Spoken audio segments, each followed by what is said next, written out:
السلام علیکم۔ امید ہے بچوں آپ ٹھیک ہوں گے۔ میں نثارہ عالم، ٹیچر GHS نواں گبرا۔ آج ہم مرزا اسداللہ خان غالب کے بارے میں جانیں گے، پھر اس کی غزل پڑھیں گے۔ مرزا اسداللہ خان غالب 1797 میں آگرہ میں پیدا ہوئے۔ پورا نام مرزا اسداللہ خان تھا۔ مرزا نوشہ کے لقب سے بھی معروف تھے۔ تخلص پہلے اسد کرتے تھے، پھر غالب اختیار کیا۔ ان کے بزرگ مغل بادشاہوں کے آخری دور میں ایران سے ہندوستان آئے۔ والد اور چچا فوج میں ملازم تھے۔ والد کی وفات کے بعد چچا مرزا نصر اللہ بیگ نے ان کی پرورش کی، لیکن ان کا انتقال بھی غالب کے بچپن میں ہی ہوا۔ ان وجوہ کی بنا پر ان کی تعلیم باقاعدہ طور نہ ہو سکی۔ لڑک پن کا زمانہ آگرہ ہی میں گزارا۔ غالب کی شادی 13 برس کی عمر میں دلی کے ایک معزز خاندان میں ہوئی۔ شادی کے بعد غالب دلی آ گئے اور یہیں مستقل سکونت اختیار کر لی۔ آخری عمر میں اگرچہ ان کی صحت خراب رہتی تھی، لیکن طبیعت کی خوشی برقرار رہی۔ مرزا اسداللہ خان غالب اردو ادب کی ان ہستیوں میں سے ہیں جنہیں نظم اور نثر دونوں میں غیر معمولی امتیاز حاصل ہے۔ غالب نے 1819 میں کے آس پاس اردو میں خط لکھنا شروع کیے۔ کچھ ہی دنوں میں ان کے طرز تحریر کی دھوم مچ گئی اور ان کے خطوں کے 2 مجموعے ان کی زندگی میں ہی شائع ہوئے۔ مرزا غالب اردو کے بڑے شاعروں میں شمار ہوتے ہیں۔ فارسی شاعری میں بھی ان کا رتبہ بلند ہے۔ آپ کی غزلوں میں زندگی اور کائنات کی بہت سی نازک باتوں کی طرف اشارے ملتے ہیں۔ ان کے یہاں فکر کا پہلو نمایاں ہے۔ آپ اردو غزل کے استادوں میں شمار ہوتے ہیں۔ ملک بھر میں آپ کے بہت سے شاگرد ہیں۔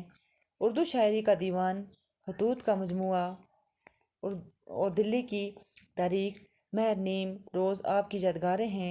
غالب نے 1869 میں دلی میں وفات پائی۔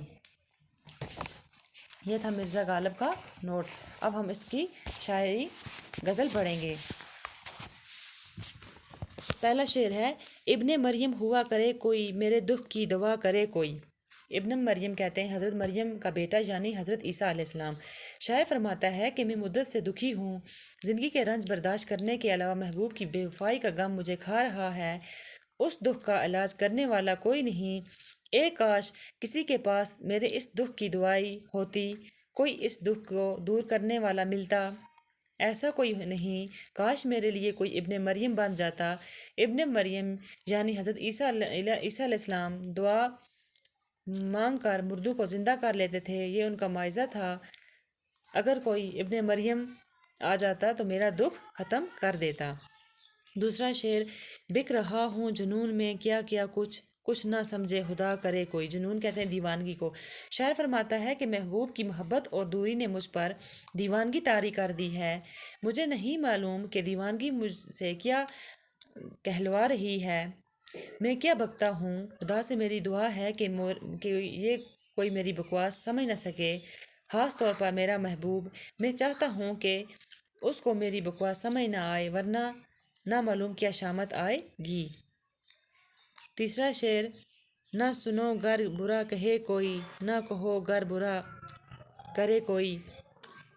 مرزا غالب اس شعر میں یہ افاقی حقیقت بیان کرتے ہیں کہ آدمی اگر صحیح معنوں میں آدمی بننا چاہتا ہے تو اسے بری بات نہیں سننی چاہیے۔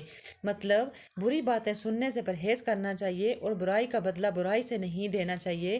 کسی کی برائی کو دوسروں کے سامنے بیان نہیں کرنا چاہیے۔ ان اخلاقی قدروں کا پورا خیال رکھنا ضروری ہے۔ اگلا شعر: روک لو گر غلط چلے کوئی، بخش دو گر خطا کرے کوئی۔ روک لو گر غلط چلے کوئی، بخش دو گر خطا کرے کوئی۔ مرزا غالب اخلاق درست کرنے کے سلسلے میں نصیحت کرتے ہیں کہ لوگوں کو غلط کام کرنے سے روک لینا چاہیے، غلطی کرنے والوں کو معلوم کرنا چاہیے، یہی معاف کر دینا چاہیے، یہی اعلیٰ اخلاق ہیں۔ پانچواں شعر: کون ہے جو نہیں ہے حاجت مند، کس کی حاجت روا کرے کوئی۔ شاعر فرماتا ہے کہ دنیا میں ہر جاندار حاجت مند ہے۔ انسانی سماج میں لوگ ایک دوسرے کی حاجت روائی کرتے ہیں۔ دوسروں کی ضرورتوں کا خیال رکھنا اور حاجتوں کو پورا کرنا اچھے اخلاق ہیں۔ سب لوگ اگر سنگ دل ہو جائیں تو کوئی کسی کی مدد نہ کرے گا، انسان انسان نہیں رہے گا۔ لاسٹ شعر، کیا کیا ہجر نے سکندر سے، اب کیسے رہنما کرے کوئی۔ سکندر کہتے ہیں عظیم یونانی فاتح، ہجر حضرت خواجہ ہجر علیہ السلام۔ مشہور ہے کہ یونان کا عظیم بادشاہ سکندر حضرت خواجہ ہجر کے ساتھ آب حیات لانے کے لیے گیا تھا۔ حضرت خواجہ کی رہنمائی میں جا کر بھی سکندر کو خالی ہاتھ آنا پڑا۔ اس واقعہ کی طرف اشارہ کر کے مرزا غالب کہتا ہے کہ سکندر کو خواجہ ہجر کی رہنمائی کام نہیں آئی۔ حضرت خواجہ ہجر نے آب حیات کے چشمے سے سکندر کو خالی ہاتھ واپس بلایا، اسی لیے رہنماؤں پر بھروسہ نہیں کیا جا سکتا۔ یہ حال حضرت خواجہ ہجر کا ہے، تو اب کون کس کا اپنا رہنما بنائے۔ تو یہ تھی اس کی غزل ایک۔ تو انشاءاللہ کل ہم دوسری غزل پڑھیں گے۔ شکریہ۔